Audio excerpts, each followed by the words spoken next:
ನಮಸ್ಕಾರ ಸ್ನೇಹಿತರೆ, ಹೊಸ ಕಾರ್ ಅಥವಾ ಬೈಕ್ ತಗೋಬೇಕು ಅಂತ ಪ್ಲಾನ್ ಮಾಡ್ತಾ ಇದ್ದೀರಾ? ಹಾಗಿದ್ರೆ ಒಂದು ನಿಮಿಷ ನಿಂತ್ಕೊಳ್ಳಿ. ದೇಶದ 43% ಜನ ಹೊಸ ವಾಹನ ತಗೊಳ್ಳೋ ಪ್ಲಾನ್ ಅನ್ನ ಕ್ಯಾನ್ಸಲ್ ಮಾಡಿದ್ದಾರೆ. ಮುಂದಿನ 1 ವರ್ಷ ನಮಗೆ ಹೊಸ ಗಾಡಿನೇ ಬೇಡ ಅಂತ ಡಿಸೈಡ್ ಮಾಡಿದ್ದಾರೆ ಅಂತ ಹೇಳಿ ಆತಂಕಕಾರಿ ಚರ್ಚೆಗಳು ನಡೀತಾ ಇದಾವೆ. ಇದು ಗಾಡಿ ತಗೊಳ್ಳೋಕೆ ಒಳ್ಳೆ ಟೈಮ್ ಅಲ್ಲ ಅಂತ ಹೇಳ್ತಿದ್ದಾರೆ.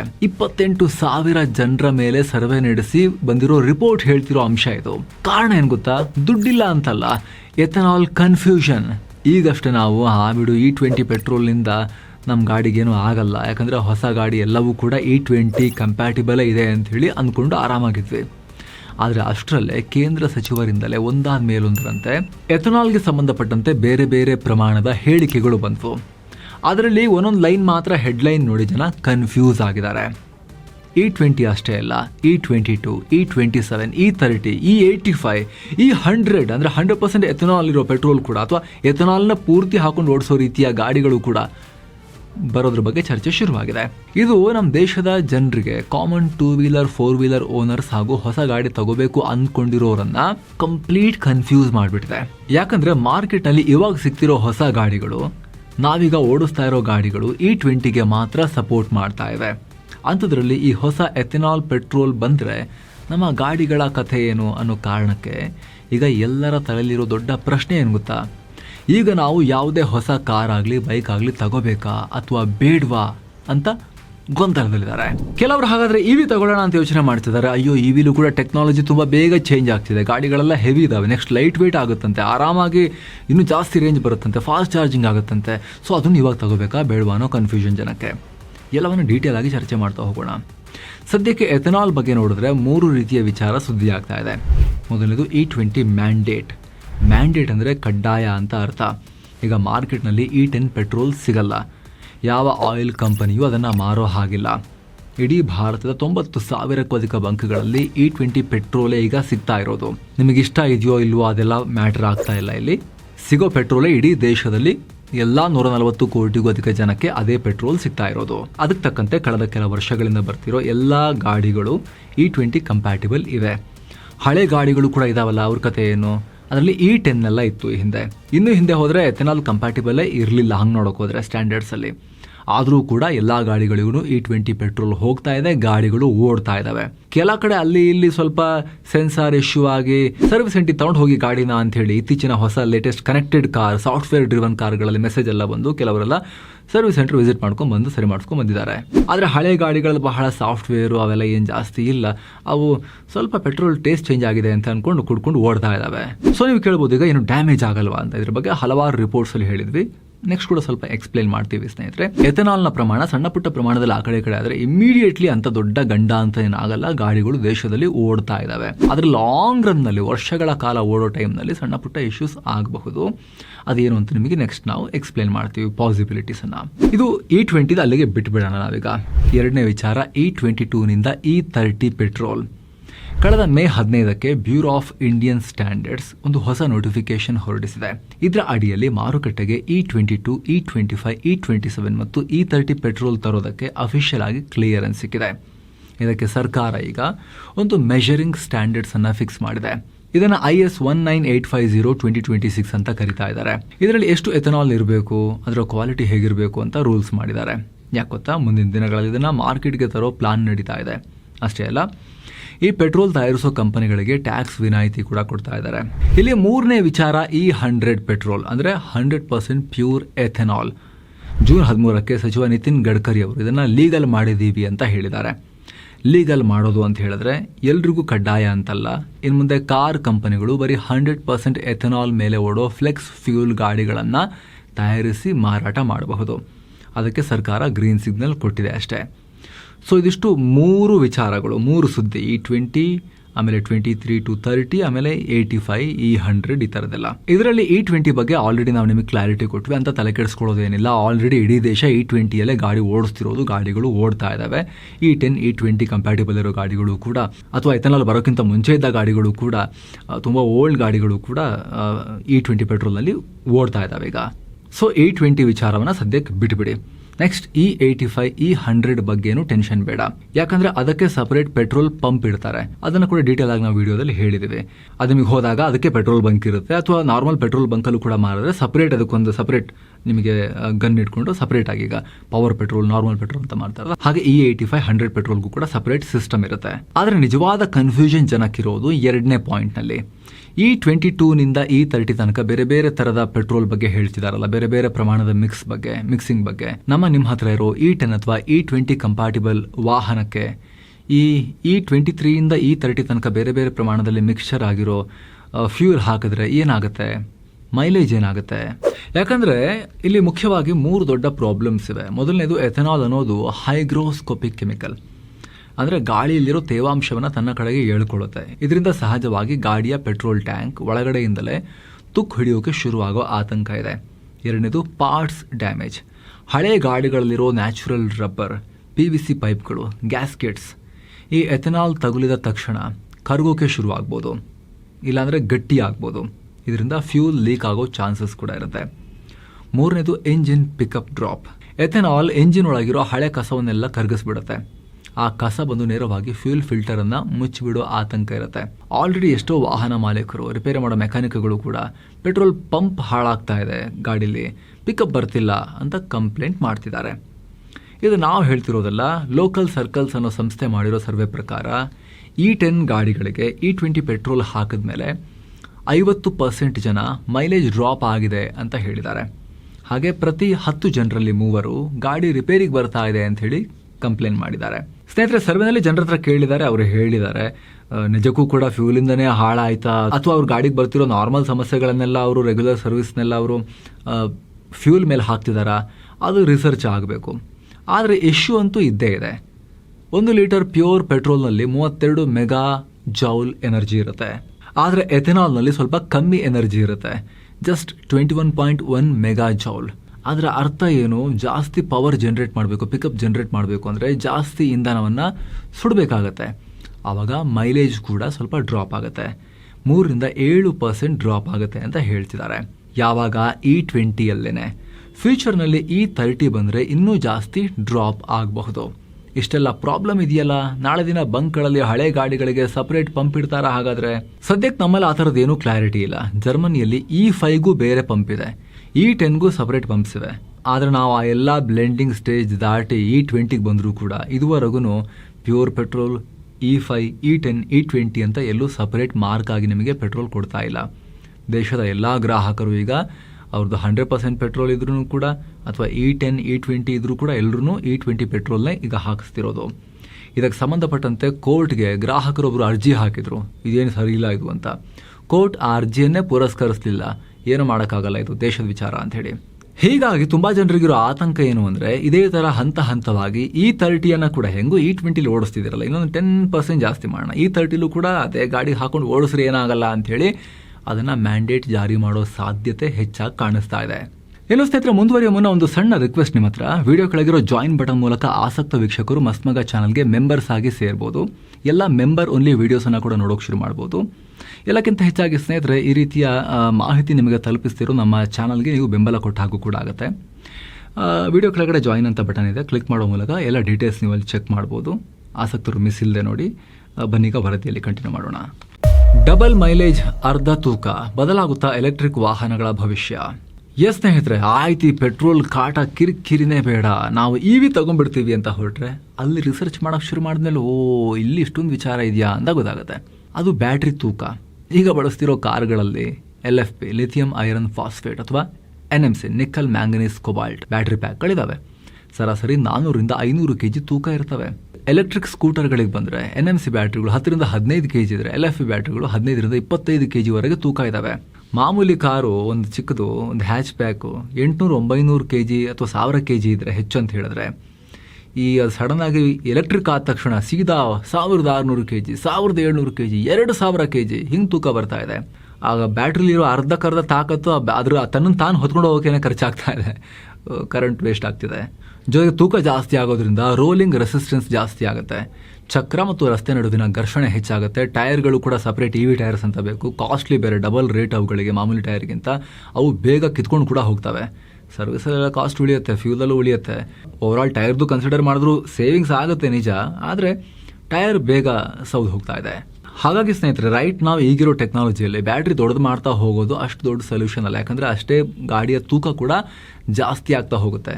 ಬ್ರೇಕಿಂಗಲ್ಲೂ ಕೂಡ ದೊಡ್ಡ ಪ್ರಾಬ್ಲಮ್ ಏನು ಗೊತ್ತಾ, ಎಲೆಕ್ಟ್ರಿಕಲ್ಲಿ ನಿಮಗೆ ಬ್ರೇಕ್ ಪ್ಯಾಡ್ ಏನು ಸೌದೋಗಲ್ಲ ಅಷ್ಟೊಂದು ತೂಕ ನಿಲ್ಸಕ್ಕೆ. ಯಾಕಂತ ಹೇಳಿದ್ರೆ ನಿಮಗೆ ಮ್ಯಾಗ್ನೆಟಿಕ್ ಬ್ರೇಕಿಂಗನ್ನು ಮಾಡ್ಬೋದು, ರೀಜನರೇಟಿವ್ ಬ್ರೇಕಿಂಗ್. ಬ್ರೇಕ್ ಪ್ಯಾಡ್ ಸವಿಯೋದೇ ಇಲ್ಲ ನಿಮಗೆ 1 ಲಕ್ಷ 1.5 ಲಕ್ಷ ಕೂಡ ಓಡಿಸಿದ್ರೂ ಕೂಡ ಬೇಗ ಸೌದು ಹೋಗೋದಿಲ್ಲ.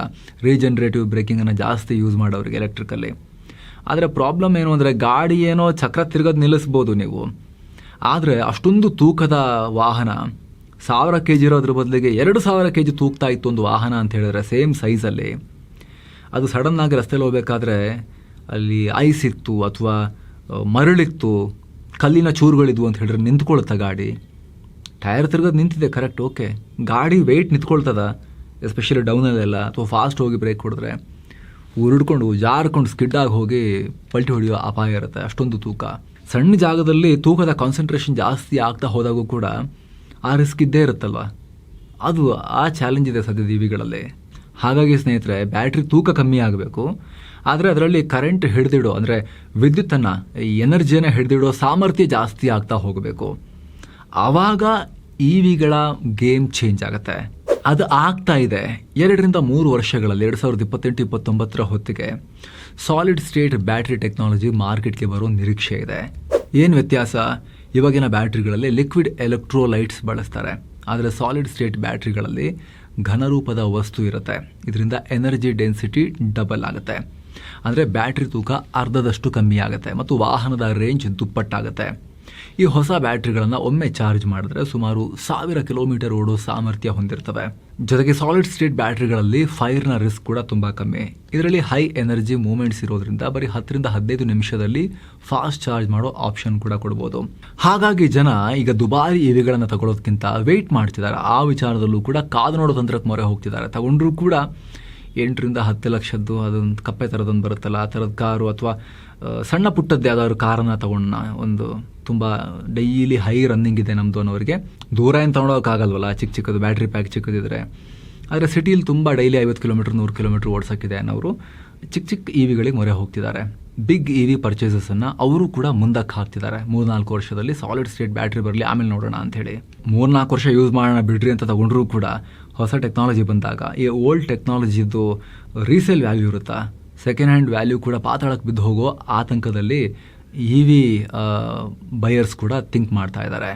ಏನು ಡೀಸೆಲ್ಗೆ ಹೋಗೋಣ ಅಂದರೆ ಡೀಸೆಲಲ್ಲೂ ಕೂಡ ನಾನಾ ಥರದ ಅದೇನೋ ಕೆಮಿಕಲ್ ಮಿಕ್ಸ್ ಮಾಡ್ತಾರಂತೆ 10-15%, ಅದ್ರದ್ದು ಕೂಡ ಇಂಜಿನ್ ಪ್ರಾಬ್ಲಮ್ ಬರುತ್ತಂತೆ. ನೆಕ್ಸ್ಟ್ ಅದು ಪೊಲ್ಯೂಷನ್ ಬೇರೆ, ಸಿಕ್ಕಾಪಟ್ಟೆ ಪೊಲ್ಯೂಷನ್ ಅಂತ ಹೇಳಿ ಒಂದೊಂದೇ ಸ್ಟೇಟಲ್ಲಿ ಒಂದೊಂದೇ ನಗರಗಳಲ್ಲಿ ಬ್ಯಾನ್ ಮಾಡ್ತಾ ಬರ್ತಾ ಇದ್ದಾರೆ. ಹೊಸ ಡೀಸೆಲ್ ತಗೊಂಡ್ರೆ ಅದಕ್ಕೆ ರೀಸೇಲ್ ವ್ಯಾಲ್ಯೂ ಇರುತ್ತಾ, ಒಂದೊಂದೇ ಕಡೆ ಥರ ಬ್ಯಾನ್ ಮಾಡ್ತಾ ಬಂದರೆ. ಜೊತೆಗೆ ಡೀಸೆಲ್ ಮುಂಚೆ ಸಿಕ್ಕಾಪಟ್ಟೆ ಮೈಲೇಜ್ ಡಿಫ್ರೆನ್ಸ್ ಇತ್ತು, ಈಗ ಬರ್ತಾ ಗಾಡಿಗಳಲ್ಲಿ ಎಮಿಷನ್ ನಾರ್ಮ್ಸ್ ಇಂದಾಗಿ ಅಂಥ ದೊಡ್ಡ ಮೈಲೇಜ್ ಡಿಫ್ರೆನ್ಸ್ ಕೂಡ ಇಲ್ಲ. ಅಪ್ ಫ್ರಂಟ್ ಕಾಸ್ಟ್ ಎಕ್ಸ್ಟ್ರಾ ಕೊಡೋದು ಬಿಟ್ಟರೆ, ಜೊತೆಗೆ ಫ್ಯೂಲ್ ಕಾಸ್ಟಲ್ಲೂ ಕೂಡ ಜಸ್ಟ್ 10 ರೂಪಾಯಿ ಅಷ್ಟೇ ವ್ಯತ್ಯಾಸ ಉಳ್ಕೊಂಡಿರೋದೀಗ. ಇದೆಲ್ಲ ನೋಡಿಕೊಂಡು ಜನಕ್ಕೆ ಟೋಟಲ್ ಕನ್ಫ್ಯೂಷನ್ ಇದೆ, ಯಾವ್ದು ತಗೋಬೇಕು ನಾವು, ಯಾವ್ದು ಬಿಡಬೇಕು ಅಂತ ಹೇಳಿ. ಯಾವ ಗಾಡಿ ತಗೊಂಡ್ರೆ ಸೇಫ್? ಸಾಮಾನ್ಯವಾಗಿ ಹೊಸ ವಾಹನ ಖರೀದಿ ಮಾಡೋರಲ್ಲಿ 3 ಕ್ಯಾಟಗರಿ ಇರುತ್ತೆ. ನೀವು ಯಾವ ಕ್ಯಾಟಗರಿ ಸೇರ್ತೀರಾ ಅಂತ ಡಿಸೈಡ್ ಮಾಡ್ಕೊಳ್ಳಿ. ಮೊದಲನೇ ಕ್ಯಾಟಗರಿ, ತುರ್ತಾಗಿ ವಾಹನ ಬೇಕೇ ಬೇಕು ಅನ್ನೋರು. ನಿಮ್ಮ ಹತ್ರ ಸದ್ಯಕ್ಕೆ ಯಾವುದೇ ಗಾಡಿ ಇಲ್ಲ, ಆಫೀಸ್ಗೆ ಹೋಗೋಕೆ ಈಗಲೇ ಒಂದು ಗಾಡಿ ಬೇಕು ಅನ್ನೋರು. ಬೇರೆ ದಾರಿ ಇಲ್ಲದೆ ಈಗ ಮಾರ್ಕೆಟ್ನಲ್ಲಿರೋ ಲೇಟೆಸ್ಟ್ E20 ಸಪೋರ್ಟ್ ಮಾಡೋ ಹೊಸ ಗಾಡಿನೇ ತಗೋಬೇಕಾಗತ್ತೆ. ಅಂತ ಟೈಮ್ನಲ್ಲಿ ಸ್ನೇಹಿತರೆ, ಒಂದು ವೇಳೆ ಪೆಟ್ರೋಲ್ ಗಾಡಿಗಳನ್ನ ತಗೊಳ್ಳೋದಾದ್ರೆ ಕೆಲ ಎಕ್ಸ್ಪರ್ಟ್ಸ್ ಏನ್ ಹೇಳ್ತಿದ್ದಾರೆ ಅಂತ ಹೇಳಿದ್ರೆ, ಟರ್ಬೋ GDI ಇಂಜಿನ್, ತುಂಬಾ ಥ್ರಿಲ್, ತುಂಬಾ ಪವರ್ ಎಲ್ಲ ಓಕೆ ಕರೆಕ್ಟ್. ಆದರೆ ಹಿಂಗೆ E20 E30 ಅಂತ ಇವರು ಸಪರೇಟ್ ಪಂಪ್ ಏನು ಹಿಡಿದೆ ಹಳೆ ಗಾಡಿಗೆ ಹಾಕಿ ಅಂತ ಹೇಳ್ತಾ ಹೋದರೆ, ಈ ಟರ್ಬೋ GDI ಎಂಜಿನ್ಗಳಲ್ಲಿ ಇಶ್ಯೂ ಆಗಬಹುದು ಅಂತ ಹೇಳ್ತಿದ್ದಾರೆ. ಹಾಗಾಗಿ ನ್ಯಾಚುರಲಿ ಆಸ್ಪಿರೇಟೆಡ್ ಎಂಜಿನ್ನೇ ಬೆಟರ್, ಬುಲೆಟ್ ಪ್ರೂಫ್ ಅಂತ ಸಜೆಸ್ಟ್ ಮಾಡ್ತಿದ್ದಾರೆ. ಯಾಕಂದರೆ ಸ್ನೇಹಿತರೆ, ನ್ಯಾಚುರಲಿ ಆಸ್ಪಿರೇಟೆಡ್ ಎಂಜಿನ್ಗಳಲ್ಲಿ multi point injection MPI system ಇರುತ್ತೆ. ಇದು ಕಡಿಮೆ ಪ್ರೆಷರ್ನಲ್ಲಿ ಕೆಲಸ ಮಾಡುತ್ತೆ. ಹೀಗಾಗಿ ಎಥನಾಲ್ ಬಳಸಿದ್ರೂ ಕೂಡ ಇಂಜೆಕ್ಟರ್ಗಳ ಮೇಲೆ ಕಸ ಕೂರೋ ಚಾನ್ಸಸ್ ತುಂಬಾ ಕಮ್ಮಿ. ಆದರೆ ಟರ್ಬೋ GDI ಎಂಜಿನ್ಗಳು ನೇರವಾಗಿ ಕಂಬಷನ್ ಚೇಂಬರ್ ಒಳಗಡೆ ಅತಿ ಹೆಚ್ಚಿನ ಪ್ರೆಷರ್ನಲ್ಲಿ ಕೆಲಸ ಮಾಡ್ತವೆ. ಹೀಗಾಗಿ ಈ ಇಂಜೆಕ್ಟರ್ಗಳು ಎಥೆನಾಲ್ನಿಂದ ಬೇಗ ಹಾಳಾಗೋ ಅಥವಾ ಕೈ ಕೊಡೋ ರಿಸ್ಕ್ ಇರುತ್ತೆ. ಇನ್ನು ಸಣ್ಣ ಕಾರ್ ಬೇಕು ಅನ್ನೋರು ಪೆಟ್ರೋಲ್ ಗೊಂದಲನೇ ಬೇಡ ಅಂತ ಹೇಳಿ ಲೆಕ್ಕಾಚಾರದಲ್ಲಿದ್ರೆ CNG ಕಾರ್ ತಗೋಬಹುದು.